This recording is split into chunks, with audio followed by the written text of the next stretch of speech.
the replay. This is Coach Martin Wilson. Listen, we are glad to be with you tonight. We're excited as always to be joining you here on Facebook Live. So listen, get your phones. As we always do, I want you to invite somebody. I want you to let them know that we're on the air. We're on the air. Please invite your friends. Go right here to the bottom. Mass share. Mass share right there. And then you simply go over. Oh, let me get my microphone. I might need my microphone. Do I sound better now? Welcome. So I need you to go. I need you to go over, and I need you to grab some friends. Invite some people to be with us tonight. Listen, go to your friends list. If you would, just invite them. It just drops a little message inside of their inbox and lets them know that we're on. Please do, please ma'am, please sir. Let somebody know that we are on. I believe that these messages, I believe that God gives me these messages, that they're catered to us as individuals to help us to move forward so that we can be our most successful self. So invite somebody that you know needs some change, needs a drastic move in their life, a shift in their thinking, if you will. So go and invite somebody. Invite somebody you don't know. Yeah, they're on your friends list. Invite them. Just invite them. Just go down through there. Like sometimes I just push it like that. I just push it and let it ride. And then I just mash and invite a couple of people. Let's invite Miss Beck. Yeah, let's invite her. Let's invite Roy Mack. Let's invite Daryl Williams. Let's invite Gloria. Let's invite Bishop Grillo. Let's invite Terry Wilson. So sometimes I just go down through there and I invite people. Why? Because you never know what word they may need in this season that might come across on this broadcast. So I just believe that it's at this time in our lives that change is inevitable. We need to be ready to change. So I want to thank you as always for joining me. Thank you for taking time out of your schedule to come and to be with me right here on these Facebook Live broadcasts. So listen. We're talking about a subject tonight, and I want to get right into this subject. I don't want to be long tonight. Not sure how long my voice is going to hang out. Amen. We had a great move of God at Souls Harvest last night. Really a deliverance service. Bishop really ministered to the young people on last night, ministered to every one of us. And my voice is about gone. Those that were there, you understand, my voice is about gone from service on last night. So we're going to jump right into this tonight, and we're talking about on tonight, why do you keep contemplating what's missing? Why do you keep contemplating what's missing? Why do you keep contemplating what's missing? Now, the word contemplate literally means to give much thought to. Much thought. It means it's beyond the normal point of just thinking, but it's giving it much thought. And if you're not careful in this frame and then this kind of thinking, it goes beyond the normal realm of just having a thought. And if you don't have something in your life and you keep thinking about it. Now, I know that sounds normal. It really sounds normal, like when something's missing in your life from a normal standpoint. You know, if something's missing, I need to think about the thing that's missing in my life. But if something is missing in your life, the normal mindset is, I got to think about it. But eventually what happens is that thinking turns into worry. That thinking turns into not only worrying, but then we begin to complain about the very thing that we're trying to get into our life. So we've got to understand that we can't afford in this season to allow our mindset to go over into a degree of worry, and then that worry begins to turn into complaining. So why do we keep contemplating what's missing in our life? Now, when we do this, like we said, it eventually goes into worry, and then worry turns into complaint. Listen, now don't fool yourself. Whatever you worry about, Somebody might need to type this on the screen. Whatever you worry about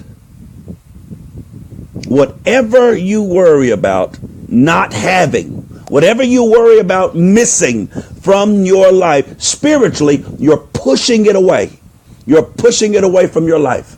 You're literally saying, I don't believe God can do it.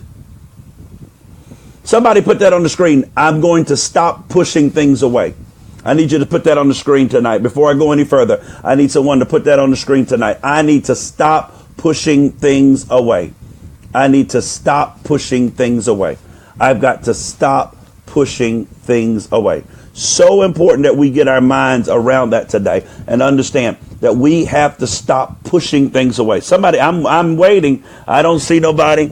I need somebody to put that on the screen tonight. I need to stop pushing things away. Whatever you're worrying about and whatever you begin to complain about, you literally push those things in the spirit realm. You're pushing them away from your life. Whatever you worry or whatever you dread coming into your life, you're literally attracting those things into your life. So I need us to get that tonight. I need to stop pushing things away. Yes. You've got to get this in your mind, get this in your understanding. Thoughts are nothing short of spiritual magnets. That is all a thought is. A thought is like a spiritual magnet. I'm sure that we understand how magnets work. Now, they have two different sides on a magnet. One, they have what is called two polar opposites, polarity. The polarity is different on each side of a magnet. And what happens, one side of a magnet attracts. It pulls things in. And the other side of a magnet will literally push things that are not like it. It will push it away. So one side is attracting and one side is repelling. Now listen, no matter how hard you try to take a magnet and push those two sides together, those polar opposites, they will not go. They will always push each other apart. You cannot cause two magnets that are in the polar polarity. You can't push them together. Listen, if we could be honest tonight, can we be honest? I need us to really be honest tonight. Listen, if we could be honest, each and every one of us has things in our lives that we don't like, that we keep attracting. I need us to hear that tonight. Every one of us, if we can be honest, there's some things in our life that we do not want, but we keep attracting those things into our life. Hey, Karen Moose, Miss Flounder, how are you? Tanisha, God bless you. Listen, every one of us has things in our life that we keep attracting that we do not want. And the reason that we keep attracting those things into our life is because we keep giving them thought.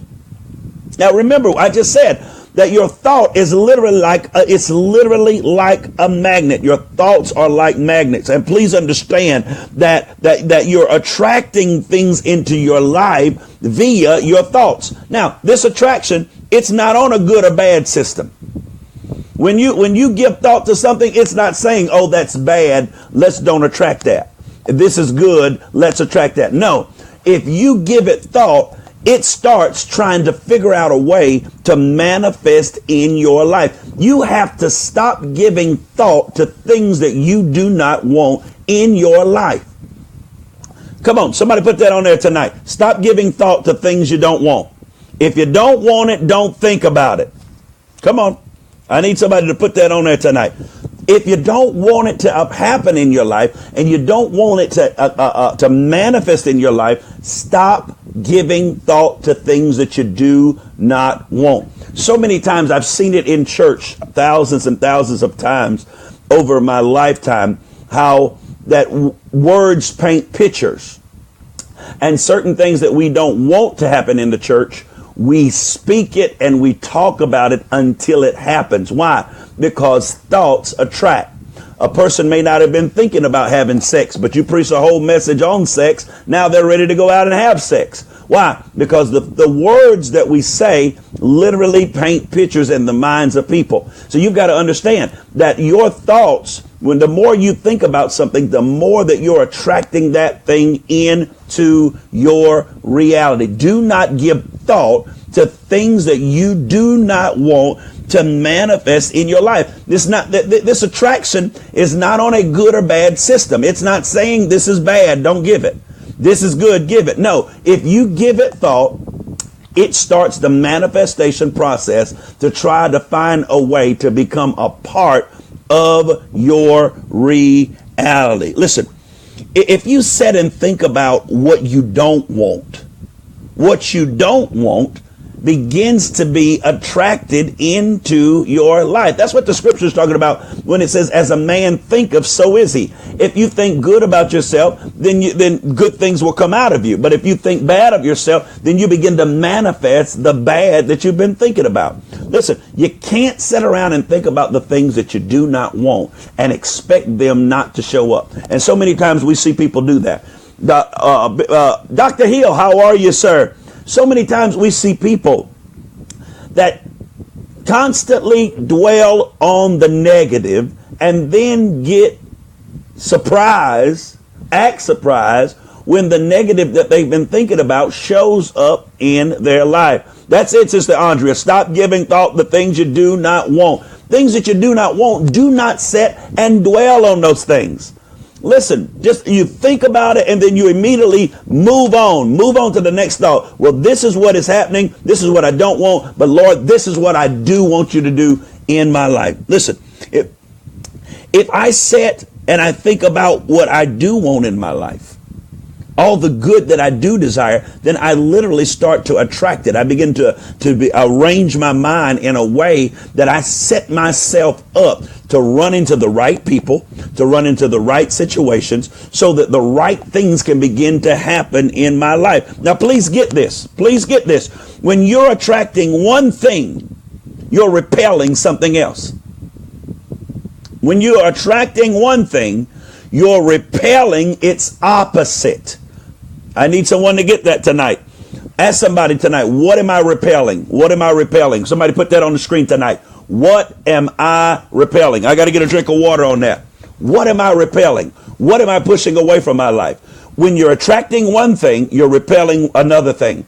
If I'm attracting good, that means I'm repelling the very opposite of it in my life. Listen, let's get this tonight. Dr. Paul Sizemore, bless you. If your thoughts are constantly on how hard life is and how much of a struggle life is, you know what you're doing? You're repelling, you're pushing away from yourself everything that could come into your life to make it easier, everything that could come into your life to give you what Creflo Dollar calls sweatless victory. But if your mind is constantly on how hard life is and how difficult life is, you're literally pushing everything and all the good that could be coming into your life. And you know what I believe good is? Good is nothing but God stretched out. When you're focused on everything that could go bad and everything that could go wrong in your life and everything that you don't like about your life, you are literally pushing away all the good and all the things that could be coming into your life to make it better. If my focus is on, listen, if right now where you're sitting, I need you to just look around the room where you're sitting, and I need you to identify everything that's red. Look around the room that you're in and identify everything that's red. Okay? You done? Got it. Now, tell me how many green things you saw. Don't look. But tell me how many green things you saw. You can't, because you were focused on what was white. And I want to promise you, if you focus on what's going right in your life, I promise some of the things that come to worry you, some of the things that come to distract you, some of the things that come to pull you off course, they cannot pull you off course. If you're looking to see one thing, you cannot see its opposite. Ask somebody put it on the screen tonight. What are you really looking for? What are you really looking for? Now, we hear people say that they want their life changed. We hear people say that they want their life better. But you got to ask yourself, what am I really looking for? I want somebody to put that on the screen tonight. What am I really looking for? What am I really looking for? What am I really looking for? Because I promise you, whatever you're looking for is what's showing up in your life. Well, I'm not looking for sickness. But if your attention is on not getting sick, just like we said, your thoughts are a magnet and it begins to pull into your sphere of reality the very things that you do not want to happen. Somebody, listen, somebody put, I see it on there. There you go, Karen Moose. What are you looking for? Somebody put that on there. What are you looking for? That's what you need to ask people. When people come to you complaining and they come to you with all these sad stories about how bad their life is, you need to ask them, well, what are you looking for? And what that's going to do is going to help them shift. What do you mean? What do you mean? Because we're so quick to identify everything that we don't want. But so many of us are not clear on what it is that we really want in our life. Some of us are just content with complaining about how things are. And I promise you, you can't worry enough. You can't complain enough. You can't argue enough. You can't fuss enough for anything to change in your life. The only way that things are going to change in your life is when you identify and take responsibility that the things that have shown up unto this point are nothing more than a residual of where I've been thinking. It nullifies it. Somebody say that. Say that, Tony. It nullifies it. When you begin to set your, I try to be nice. I'm trying not to preach tonight. I'm trying to teach. The Bible says, set your affections on things above and not beneath. In other words, when you lift your consciousness. See, the Bible, a lot of times we're reading the Bible and we read it from such a religious standpoint that we miss what is really saying. David said, I will lift mine eyes unto the hills from which cometh my help. My help comes from the Lord. He was not talking about looking to the mountain. He wasn't talking about looking to some hill in yonder. He was talking about God, but he was also talking about, I will lift my consciousness. I'm going to think higher than the problem I'm in. Albert Einstein said you can't come out of a problem if you're in the same mindset that got you in the problem in the first place. You've got to lift your consciousness. So many of us are going through life trying to solve problems when literally you could dissolve the problem. Because the problem is only a problem because you haven't lifted your consciousness above it. When you can lift your understanding and your consciousness above the thing that you're calling a problem, it will no longer be a problem. That's why and there's really no such thing as a problem. Now, I know that sounds crazy, but somebody put that on there. Somebody put that on there tonight. There's no such thing as a problem. No such thing as a problem. Come on, I need you to put that on there. There's no such thing as a problem. Why? Because the very thing you're calling a problem, somebody else has got the answer to. So for it to be a real problem, it would have to be a problem for everybody. It would have to be a problem for everybody for it to be a real problem. But if somebody else has an answer, then there is no problem. Our problem that we think is a problem is not a real problem. The problem that we have is we don't have an idea. We don't have an idea that will lift our thinking. Well, I got financial issues. Well, then you don't need more money. You need a new idea. Because if you can get another idea, the idea can lift your consciousness to the place that the new idea will bring you to a place in your consciousness to where money will follow after you. Oh my, there's no such thing as a problem. Please understand that. Understand that. What may be a problem to me, somebody else has the answer. So it's really not it's not a problem. It's an illusion of a problem that I have because I don't have the understanding that the other person has. But if I can lift my consciousness, if I can lift my financial consciousness, if I can lift my relationship consciousness, my marriage only has problems when I don't have relationship consciousness of how to overcome the situation that I'm having issues in. So you've got to lift your eyes unto the hills. Lift your eyes higher. Look higher. Look higher. Look up. Look beyond the situation. I want to help somebody tonight. I want to help somebody. Listen, you're repelling a whole lot of things. All of us are. We're repelling a whole lot of things that could really be coming into our life to make our life so much more wonderful. Now, I've been talking about it all this week. I believe that in life there is a flow. I believe that when God created everything, that everything had within it the DNA of success. Everything that God created has the DNA of success inside of it. You don't have to tell grass to grow. It knows how to grow. You don't have to tell a tree how to grow. It knows how to grow. It knows how to produce fruit. You don't have to tell a bird how to fly. I promise once that mother pushes that baby bird out of the nest, it's going to fly. The DNA for what we need to be as successful as we possibly can be in life is already inside of us, but we keep contemplating and keeping our mind on what's missing. Stop looking at what's missing so you can tap into what you truly have. There's so much potential in you. I don't care what your mama said. I don't care what your daddy said. I don't care what your teacher said. I want to come to you tonight and I want to put my finger in your face and declare that there is potential in you. Somebody put that on the screen. There's potential inside of me. There's great potential inside of me. Come on. Come on. Put that on the screen tonight. There's great potential inside of me. Great potential. Then you shall do great exploits. That's what you got to understand. There's so much greatness in you that's waiting on you.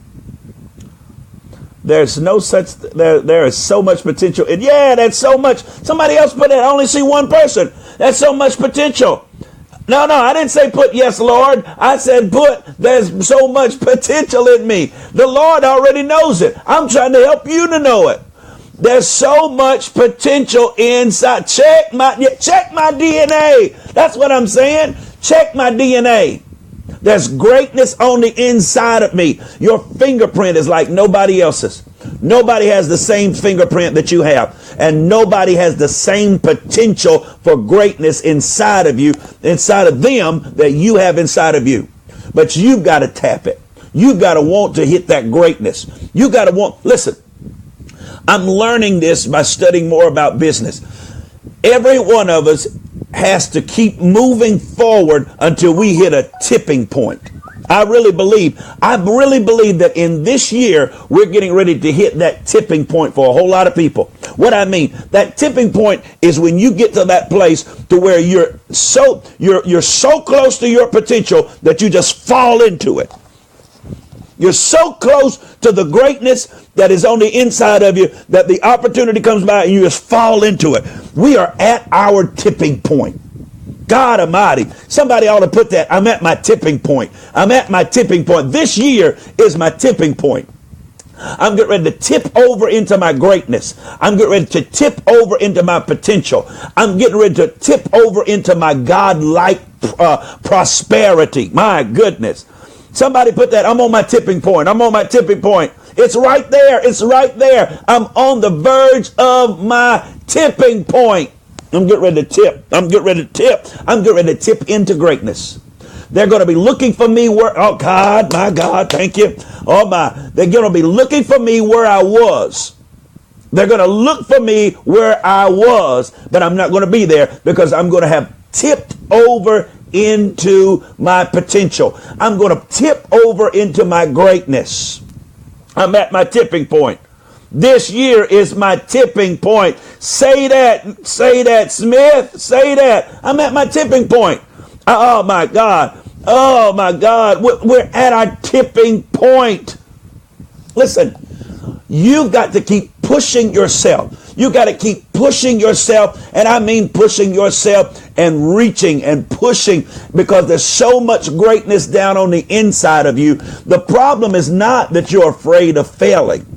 Now, that's really not the problem. The real problem is that you might succeed and it's going to take new responsibility and you won't be able to hang out with your girlfriends and you won't be able to hang out with your boyfriends anymore. And even that boy that you call your boyfriend, you're going to have to cut him loose because you understand there's no potential, that he's not reaching his potential.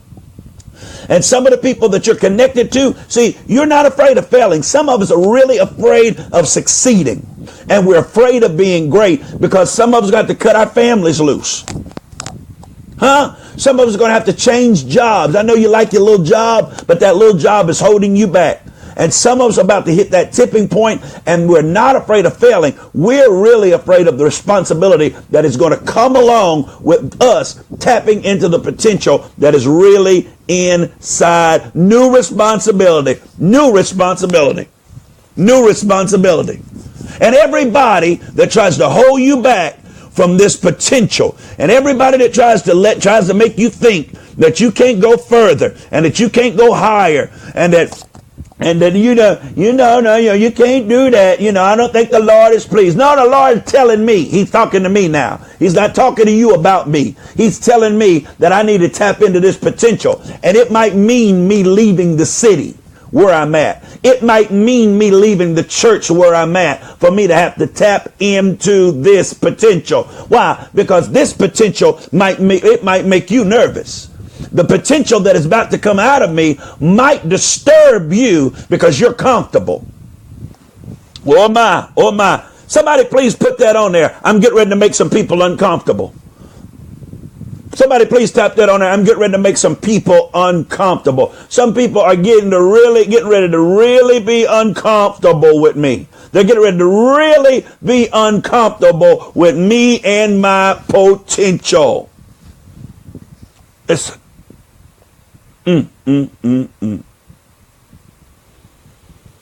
Oh my. This is good. Oh my, there you go. About to make some people uncomfortable. They want to keep you where you've always been, because if you move, they won't be comfortable with you. That is so true. Now let me get back to my message, because I don't want you to miss any of this tonight. I want you to get every bit of this that you possibly can. Matter of fact, I promise you, before it gets any gooder, you need to go and share this. I want to see some people real quick. Come on, share this for me. Share this post with some friends. Come on, share it with some friends real quick. There's some more people that need to come in here to hear this. They need to hear this. They need to hear this. It's needed for them to hear this. Share it with a couple more people. They need to hear this. Listen, if your thoughts are about health, if you're thinking about how to be healthy, and you're thinking about eating better, and you're thinking about how that you can be more active in life, guess what that kind of thought does? That kind of thought moves you away from and begins to repel sickness from being a part of your life. That kind of thought, you know what else it does? It makes you lose an interest in junk food. That kind of thought will make it's no longer an option for me to lay up on the couch all day and watch TV. When you start having thoughts towards something, it literally turns you away from something else. What are you pointed toward? Come on, put that on there. What am I pointed toward? What am I pointed toward? What am I pointed? I need somebody to put that on there. What am I pointed toward? What's my destination? Where am I headed? What am I pointed toward? Am I really? I say I am. Because I'm in church, I say I'm pointed towards better. But some people just pointed towards heaven. And heaven is good. But he said, I come that you might have life and that you might have it more abundantly. Some people trying to get to heaven, but you ought to learn how to live right. Live right. And I ain't just talking about morally right. I'm talking about live right so that you can be a blessing to somebody else. What am I pointed toward? Yeah. Listen. If you want lasting change, I'm talking about lasting change in your life. You can pray until you pass out blue in the face. You can pray till you pass out blue in the face at the altar.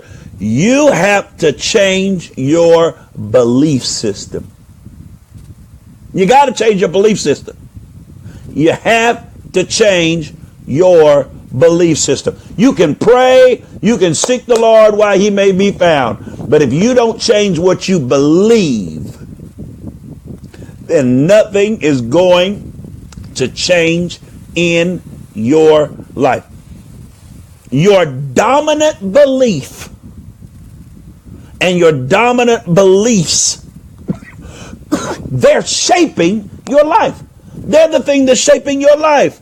All throughout the Bible, it talks about being renewed in the spirit of your mind. Renewed in the spirit of your mind. So you can pray, you can fast, you can do all these things that spiritual people try to do to get change in your life. But if you don't change your belief system, if you don't change what you believe, you've got to be renewed in the spirit of your mind. The spirit of your mind is either going to be positive or it's going to be negative. It's going to be spiritual or it's going to be carnal. And you've got to change what you believe. Because if you don't change what you believe, then nothing else can change in your life. No amount of teaching, no amount of preaching, no amount of arguing, no amount of fussing will change anyone's belief system. A person has to want to change. Put it on here tonight. I want to change. Come on. I need your affirmation tonight. I want to change. I want to change. How many people want to change? Let me see. How many people want to change? I want to see it tonight. How many people want to change? I want to change. I want to change. Come on. Put it on there. Put it on there. I want to change. Where are you? Where are they? Where's the people that want to change? I want to change. There you go, Scott. I want to change. There you go, Miss Tammy, St. Louis. There you go. Otila, I want to change. And she put hers in capitals. I want to change. Listen, you can get good teaching. You can get good preaching. You can have some good fusses and some good arguments with people. But I promise you, unless the person wants to change, they're not going to change. One of the main ways to help a person to want to change is to have them to take an honest look at the results that they've been getting and experiencing in their life. Huh? If you can get a person to look at their results, to get a person to look at the results that they have been getting in their life, that's the best way to help. If you can get a person to be honest, if I can get you, if I can get me to be honest about the results that I've been getting and that I'm currently experiencing in my life. Listen, when we can look at our results and take ownership, and like Miss Tammy St. Louis said, responsibility for what we're producing, then we're in a good place. We're in a good place. We're ready then. We're ready for change. But if you're not at that place to where you're ready to take a good look at what you've produced. No, she left me. I got divorced. She left. No. Until you're at that place to where you're willing to take a good look at what you produce. What role did you play in this scenario? They fired me off my job. And I just don't know. No. A good look at your results. What role you played in the results that you're getting. When you get to that place, you're in a good place. When you get to that place where you're ready to take ownership and responsibility for the role that you played in your life, in producing what you have in your life. Oh my. Miss Tammy St. Louis said, own it. Accountability. Come on. Own it. You got to own it. I did it. I did it. She cheated on me, but you didn't pay no attention. You didn't. You had time where you could have paid attention, but you choose to work long hours. So I see a lot of things that happen in our life. We're so quick to blame the other person, but we don't realize how we have set up the scenario for what happened to happen. Not excusing them for what they did, but being honest about looking at our role and how we set up the scenario for what happened to happen. Ownership. We got to take ownership for what we're producing in our life. We got to. Listen, the reason that it's so important to get to that place where we look at results is because results don't lie. Results don't lie. Somebody please put that on the screen. Dr. Bland, bless you, sir. Results do not lie. Somebody put that on the screen tonight. Results don't lie. Come on. On the screen. Results do not lie. I need to see that tonight. Results do not lie. Where you at? Where you at? Somebody put that on there for me. Results do not lie. Let me see. Let me see. Oh, yeah, my mess, my fault. Yes. Did you see it on there? Yeah, results don't lie. That's what I need to see. Results don't lie. Listen, at the end of the football game, at the end of the basketball game, at the end of the baseball game, at the end of the hockey match, at the end of the golf tournament, at the end of the tennis tournament, at the end of whatever, on the scoreboard, they have the results. And the results do not lie. You don't have to wonder. You don't have to guess who won. Because all you got to do is look at the results. When you look at your life, you don't have to figure out, well, maybe, no. When you look at your life, you don't like the results that you're getting, that's a clear indication that in that particular area of your life, you need some change. Let me let that sink in. When you look at the results in any area of your life and you don't like the results that you're getting, that's a clear indication that something in that area of your life needs to change. Your results tell you what needs to be changed. They don't lie. They do not. Dr. Tina Turner, Chambers, listen, results do not lie. When you see that you're not getting the results that you want, simply ask yourself, what is it that I do want to accomplish? When you look at your results and you don't like the results that you're getting, don't get upset, don't get mad, don't judge yourself. Simply ask yourself, well, what do I want to accomplish? What results do I want? Don't judge yourself. Don't get upset with yourself. Just shift your focus from what you got to what you want. I told you, we keep contemplating what's missing. Well, let's contemplate what we want. Because if we contemplate what we want by way of the law of attraction, by the way of believing that prayer works, it will attract into your reality the things that you know that you deserve in your life. I don't like the results and I need some change. Amen. That's what I'm talking about. You've got to get to that place where you look at your life and you stop blaming everybody else, but you look at your results and say, well, what do I want? What do I want? Somebody type that on the screen. What do I want? Because that's got to become that question. That question has to become your friend. You can't be afraid of that question. And you got to take time with that question. That's the question you need to contemplate. What do I want? What do I want? I see things in my marriage I don't like. Well, what do I want? I see things in my finances that I don't want. Well, what do I want? I see things in my children that I don't like. Well, what do I want? What do I want? Come on, I see one person. What do I want? I see things. There's so many times that we see things around us that we don't like, but we don't ever want to take the responsibility to tap into it and say, you know what? If that's happening around me, that could be something that I'm causing. Could be something I'm causing. So what do I want? That's got to be a question that you're not afraid of.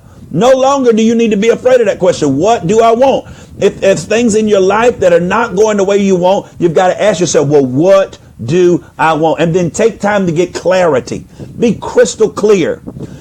I'm talking crystal clear to figure out, write down on paper if you have to, and get crystal clear on what it is that you do want. Remember, your thoughts are like a magnet that is attracting. And if you get stuck worrying about the results that you already have, then all you're going to do is you're going to keep getting them.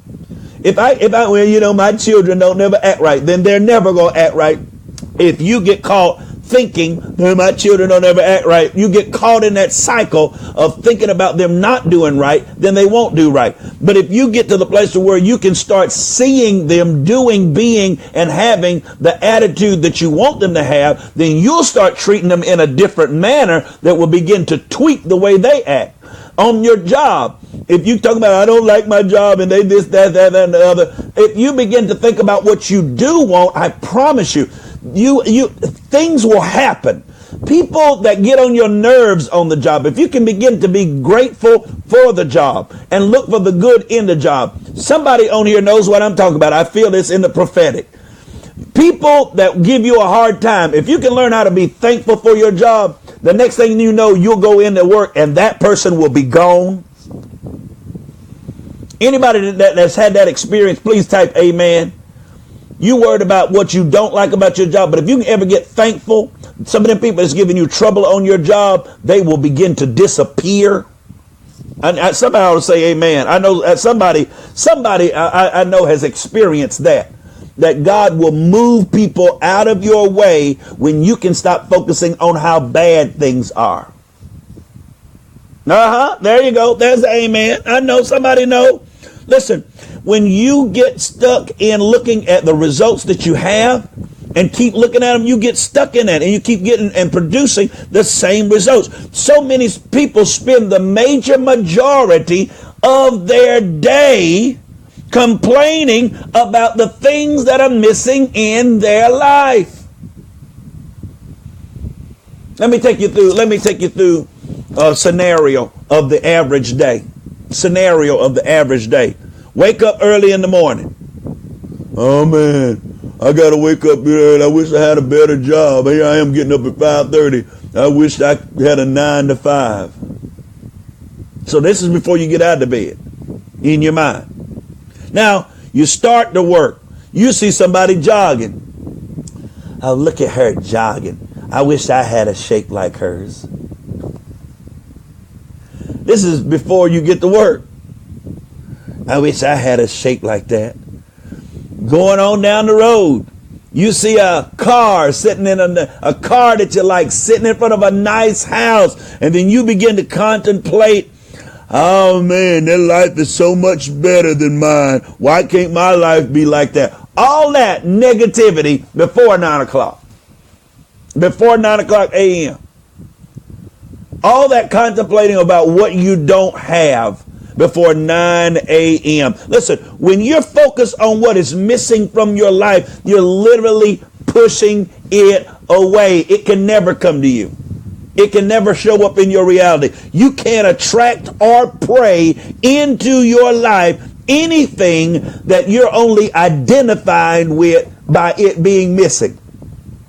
If the only thing you can, when you think about money, the only thing you can identify is your lack of, then that's the only thing that can show up in your life is the lack of money. Because remember, your thoughts attract, but your thoughts are not on a good or bad system. It just attracts what you're thinking about. As a man thinketh, so is he.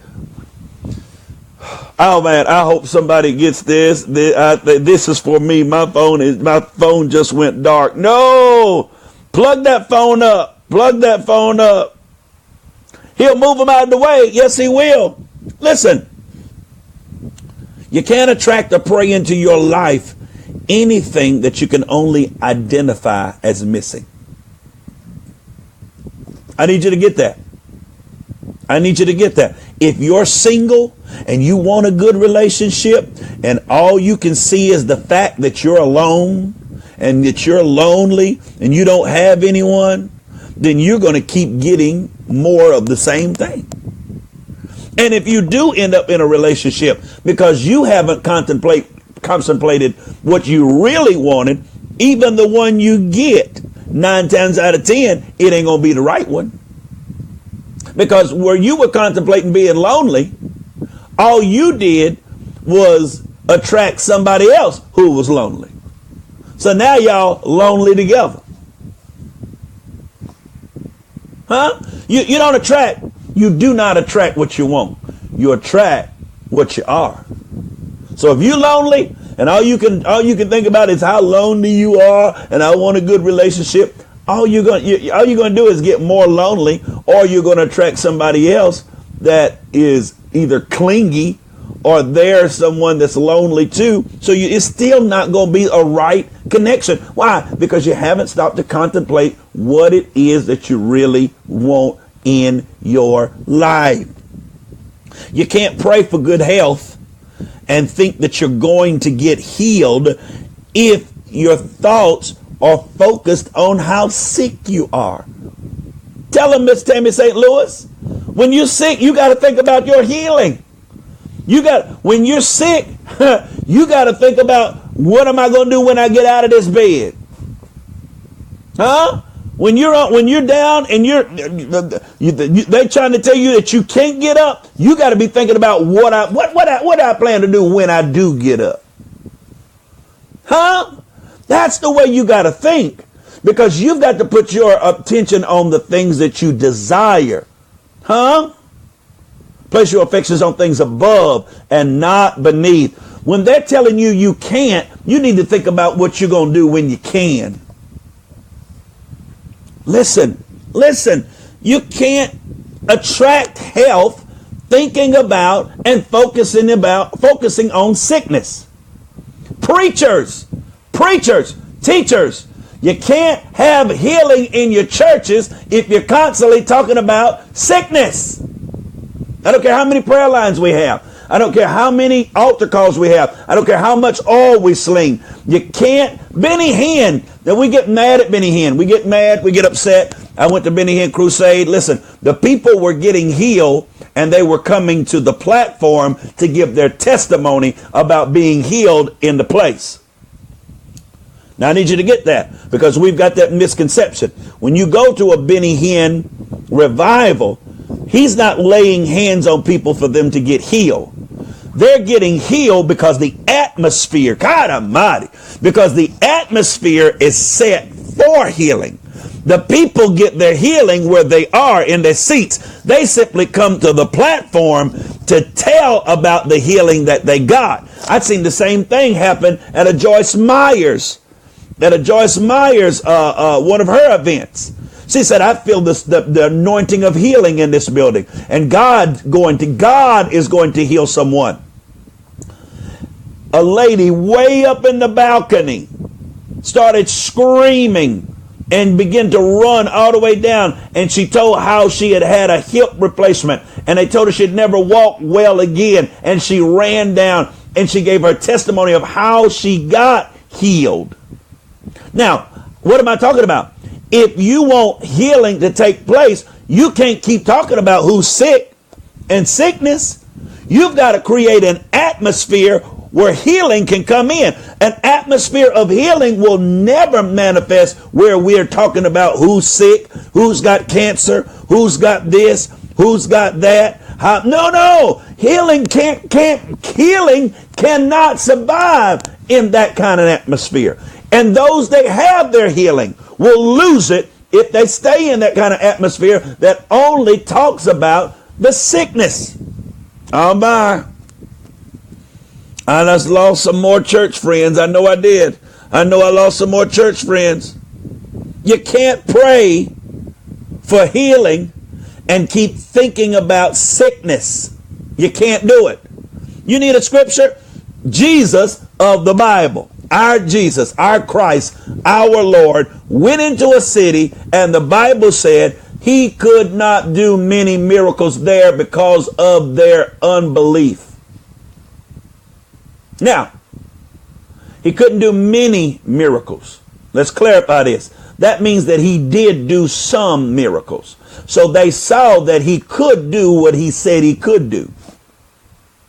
But he couldn't do many there because of their unbelief. Why? Because these people were at a place where they were more focused on staying the way they were and their situation not changing than they were able to believe that their situation could change. And this is where a lot of people in the church are. They're so focused on things remaining the same that they can't be introduced into a new mindset that says change can come.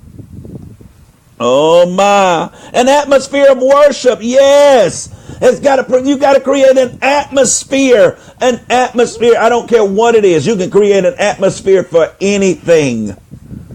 And if the atmosphere is right, that will happen. And that's positive or negative. Listen, nothing can change in your life if your thoughts are focused on the opposite and the absence of what you desire. I want to say that. That's the status quo. Yeah, it is.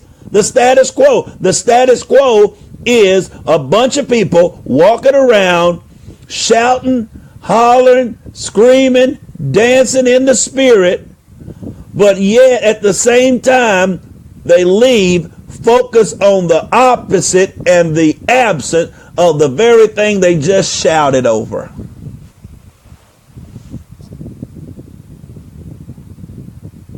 I got to be done.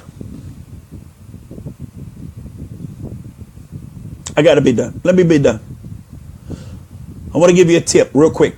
Those of you taking notes, please get this. One of the quickest way to see change take place in your life is to be grateful. Put that on. I need everybody. I need everybody on here. Everybody that's on tonight. I need you to type grateful on here. Grateful. Grateful. I am grateful. Come on. I need everybody to type it in there. Grateful. One of the quickest ways to see change in your life is to be grateful. Come on. I need somebody to type it right now. Where you at? Grateful. Great. There we go. Grateful. That's the quickest way to see change in your life. Gratitude is the quality of being thankful and having a readiness to show appreciation and to return kindness. Now listen, it can be hard to not think about. I'm not going to, make you think that all this is so easy. It can be hard not to think about what's missing in your life. It can be hard. But use your thoughts about what's missing as a trigger. Use it as a trigger. So when you catch yourself thinking about or contemplating what's missing, use it as a trigger to ask yourself this question: what do I have that I can already be thankful for? What do I have that I can already be thankful? Oh, what no. What do I'm complaining? Well, what do I have that I can already be thankful for? If you see a car and you begin to feel bad because that car's worse than your car, I dare you to begin to thank God for your car and you're not walking. Thank God that you're not walking. There's always something to be grateful for. It can be a clunker, but God, thank God I'm not walking. You may see a house and you begin to contemplate how much more better their life must be. And listen, I promise you really should never look at somebody else's life and want your life to be, you thinking their life is so much better, because you don't know the horrors that go on in some of the places that you envy. You want to be them, but you don't know the horrors that it goes through and have to go through to be them. Instead of wanting to be them, begin to be thankful that you're not living on the street. Begin to be thankful that you didn't sleep under a bridge last night. Begin to be thankful that you got a bed to sleep in, food in the refrigerator. Yes, you don't know where they have walked. That's the truth. You don't know where they've been through. There's some horrors in there that people's went through. That's the people that you want to be like, and you don't even realize they've been molested all their life. You want what they got, but you're not ready. You're not ready to go through what they went through to get it. I'm done. I got to be done. The most ungrateful place that you can be in your life is at a place when you're contemplating what's missing. That's where I wanted to get tonight. The most ungrateful place that you can be in your life is when you're at that place when you're contemplating what's missing in your life. Why? Because each and every one of us has too much to be grateful for us to be sitting around contemplating, worrying, and fretting over what is missing. We got too much. Oh God, I'm trying not to get happy. I'm trying to be good. But when I think of the goodness of Jesus and all that he's already done, my soul cries out, hallelujah, because we've got too much. What an ungrateful place to be, constantly allowing your day to be consumed with the thoughts about what you don't have. Don't miss out. Yeah, can you walk in their shoes? That's the truth. Listen, when you think about what is missing, you're not being thankful for what you already have. When you are at the place to where you're just totally consumed about what you don't have, you're really at a place of being the most ungrateful person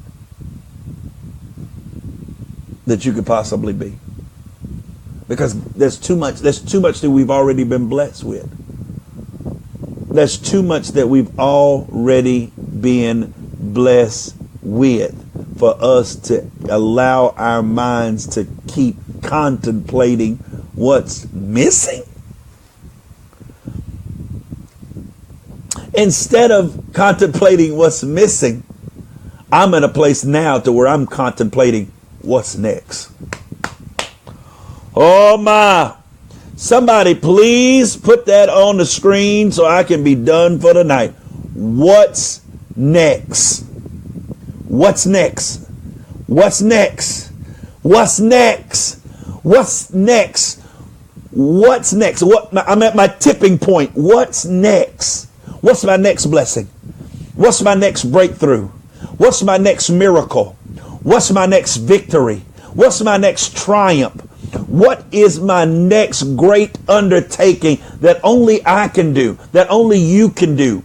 What is next? Somebody will put that on the screen. What is next? I know what is missing and I don't miss it. Somebody, what's next? What's next? Listen, guys, I have truly enjoyed being here with you guys tonight. Listen, this has been good as it always is. It's always good. And listen, I want you to join me every Thursday night at 8 o'clock to 9 o'clock p.m. for Refocus Life Leadership. I'm not here to try to make you a great leader, but I want you to come get this information so that you can live life well. I want you to lead your life well. I want you to lead your family well. I want you to lead well in your community. That's what I want to do. Listen, I am Coach Martin Wilson. I am your life leadership expert. Join me right here every Thursday at 8 o'clock p.m. every weekday. Please catch me every weekday at 4 o'clock, around the 4 o'clock hour for my podcast. I got a 5 to 10 minute podcast that I do every single day, Monday through Friday, right here on Facebook Live. We're all the way up. Tomorrow will be episode 10. So if you haven't caught those, please go back to my page and listen to those. Thank you guys so much. Thank you so much. Thank you, Miss Warren. Thank you, Miss Taylor, Sudrith, Tammy Wilson. I love you. Tina Chambers, Scott, Tammy St. Louis, Baker, Sudrith, St. Louis. Oh man, thank all of you guys. Thank you guys so much for interacting with me. I enjoy it so much. I enjoy bringing these to you. Until next time, this is been Refocus Life Leadership with me, Coach Martin Wilson, your life leadership expert. God bless.